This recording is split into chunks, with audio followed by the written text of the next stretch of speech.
I do definitely see gold coming back because having the dollar, the paper dollar, as the major reserve currency will only make the trade situation worse because of Triffin's dilemma. And Triffin's dilemma says that if you have a fiat currency that's the major reserve currency, then all countries are going to try to earn that fiat currency. They're going to try to sell their goods and services to you, and that country will always have a current account in the trade deficit. But with gold is neutral. Gold is apolitical. I think we definitely need gold, and I think the Trump administration and the rest of the world realize that.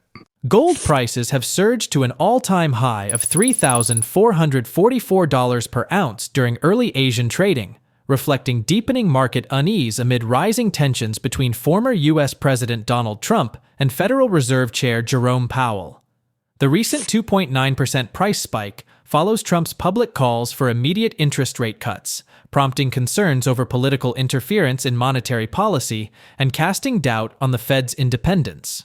This uncertainty has accelerated a flight to safe haven assets as the U.S. dollar drops to its weakest level since late 2023. Market strategist Mario Innecco points out that this is not a temporary reaction, as it reflects growing skepticism about the long-term stability of fiat currencies, particularly the dollar. He suggests that institutional players are increasingly treating gold not just as a hedge, but as a sign of a deeper shift away from reliance on central banks. Over the past decade, central banks and sovereign wealth funds have steadily increased their physical gold holdings, signaling a global move toward more reliable stores of value amid geopolitical and economic instability. According to Innecco, this trend suggests a growing recognition among governments that traditional monetary frameworks may not be sustainable in the face of rising debt and systemic risk. Speculation has also intensified around the possibility that the U.S. Treasury may be discreetly repatriating gold previously loaned through bullion banks, anticipating future liquidity strains. With countries like China aggressively expanding their reserves and Trump recently reaffirming gold's relevance in strategic negotiations, investors increasingly view gold as a cornerstone of financial security rather than just a defensive asset. While gold continues to gain strength, many analysts warn that retail participation remains relatively subdued.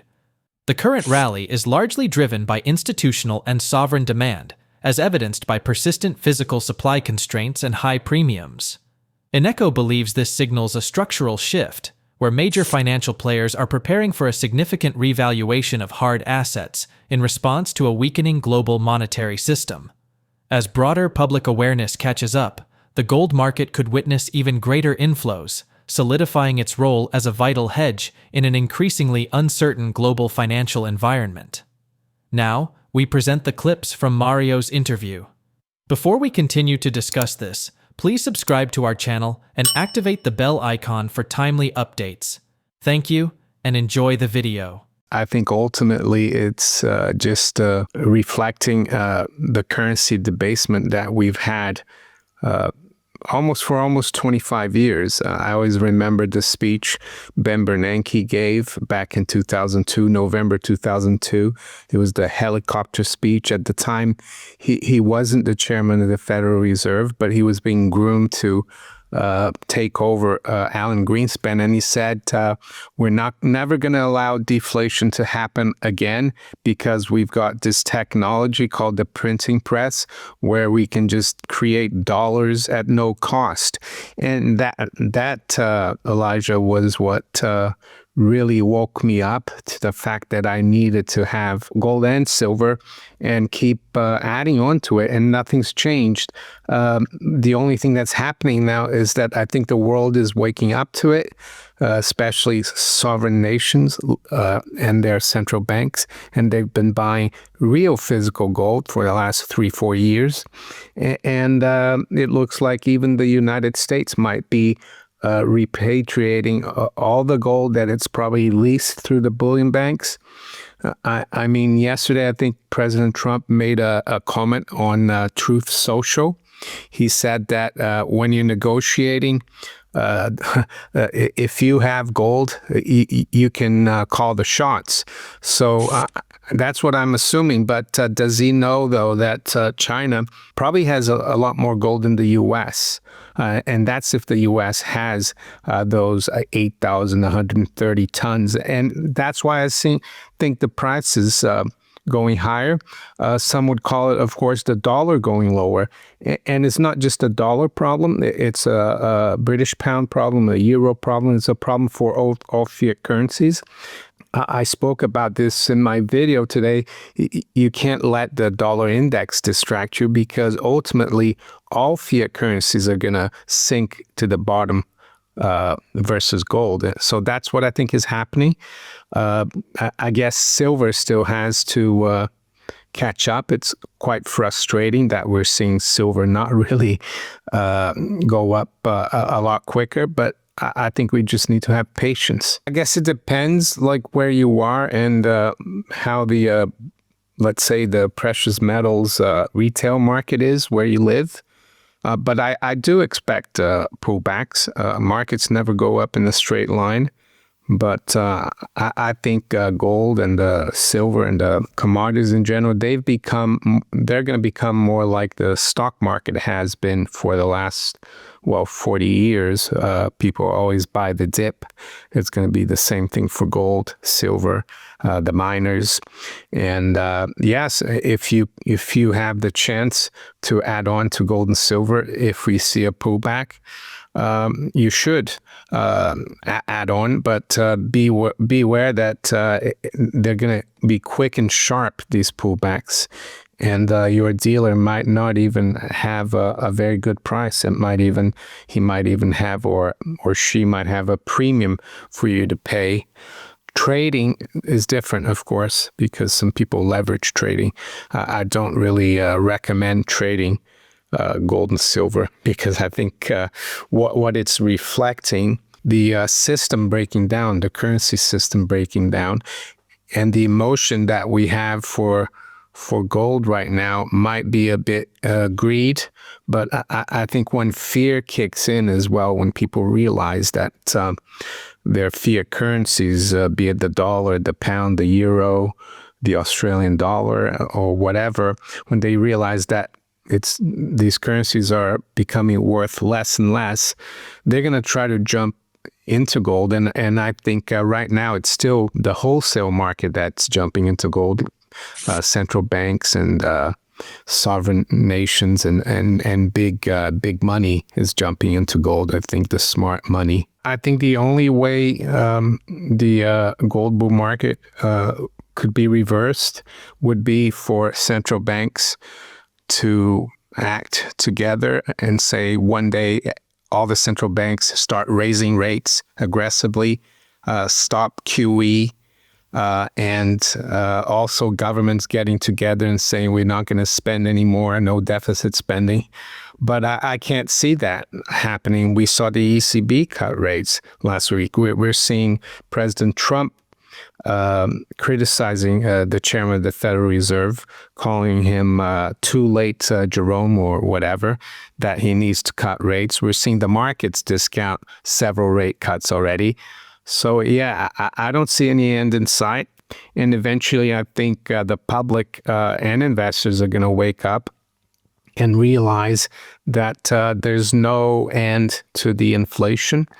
And that's what Ludwig von Mises called the moment where the crack-up boom, or the flight to hard assets or hyperinflation, that's when it starts. And when it starts, if you're not protected, if you haven't protected your assets with or your wealth with hard assets like gold, silver, it will be too late.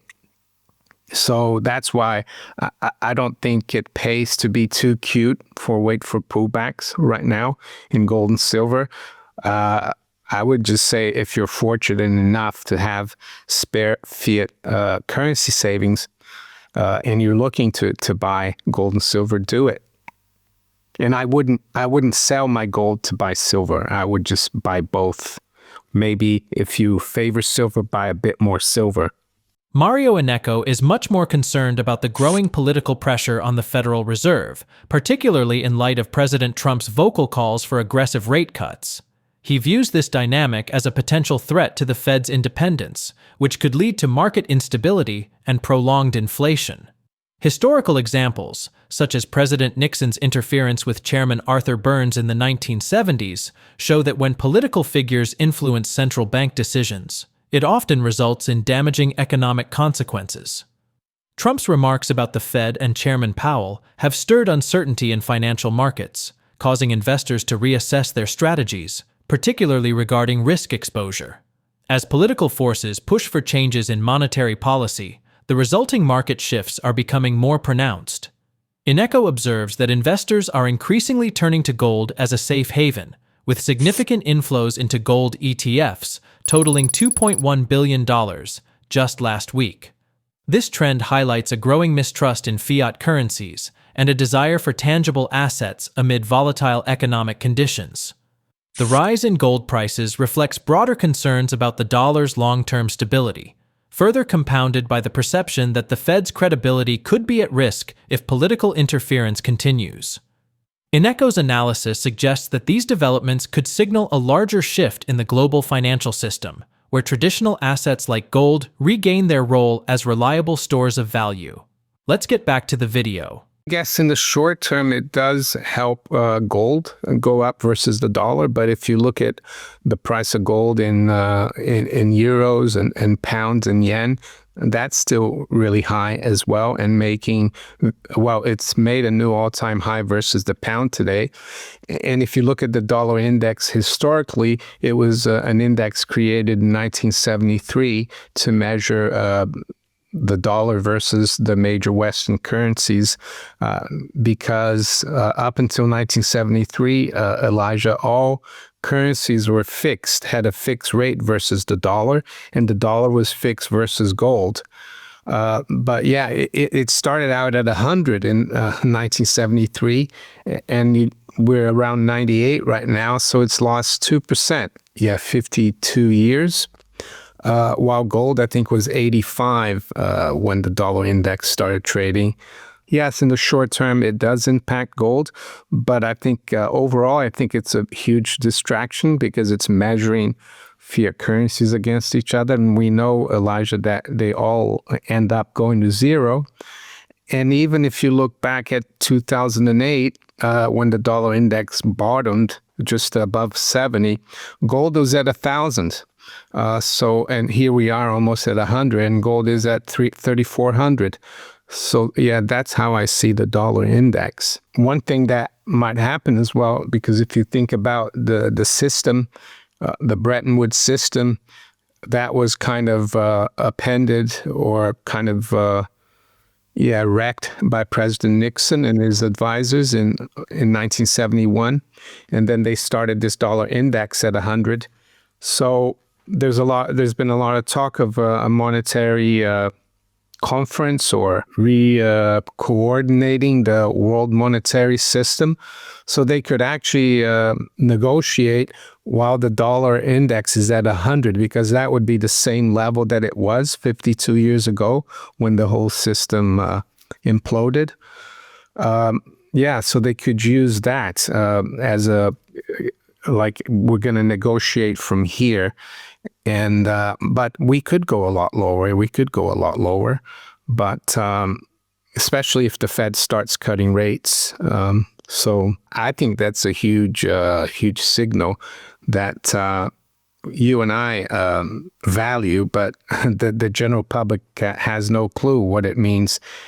And so, yeah, I think definitely gold will be part of a new monetary realignment. It always has been historically when systems collapse, especially fiat currency systems collapse. And I think that's why the world's been buying gold hand over fist for the last 3.5, 4 years. And that's why all the physical gold is going into the U.S. The people in the know, the elite, the top 0.1%, if you want to call them, they know what's coming. So and Trump knows that he needs the gold to sit down at the table with Xi, the Europeans, and also with the Russians. So Yeah, I do definitely see gold coming back because having the dollar, the paper dollar, as the major reserve currency will only make the trade situation worse because of Triffin's dilemma. And Triffin's dilemma says that if you have a fiat currency that's the major reserve currency, then all countries are going to try to earn that fiat currency. They're going to try to sell their goods and services to you, and that country will always have a current account in the trade deficit. But with gold is neutral, so gold is apolitical. So I think we definitely need gold. And I think the Trump administration and the rest of the world realize that. Many analysts and institutions are raising their gold price forecasts. J.P. Morgan predicts that gold prices could surpass the $4,000 per ounce milestone next year, driven by increasing recession risks, boosted U.S. tariffs, and the ongoing U.S.-China trade tensions. In a note released on Tuesday, the bank revised its price outlook, now expecting gold to average $3,675 per ounce by the fourth quarter of 2025, with the potential for prices to exceed $4,000 per ounce by the second quarter of 2026. JP Morgan's projection is underpinned by robust gold demand from investors and central banks, which is expected to average around 710 tons per quarter this year. As gold prices have surged by 29% and reached 28 record highs this year, spot gold hit the $3,500 per ounce mark for the first time on Tuesday. Goldman Sachs has also raised its end 2025 gold price forecast to $3,700 per ounce, up from $3,300, with some extreme scenarios suggesting gold could trade as high as $4,500 per ounce by the end of 2025. This growing optimism around gold highlights a broader shift in investor sentiment, reflecting concerns over global economic instability and the diminishing confidence in traditional fiat currencies. That's it for today. Share your thoughts on Mario's in the comment section below. If you find this video informative, don't forget to support and turn on notifications to stay informed about our latest videos. See you in the next video. Thanks for watching.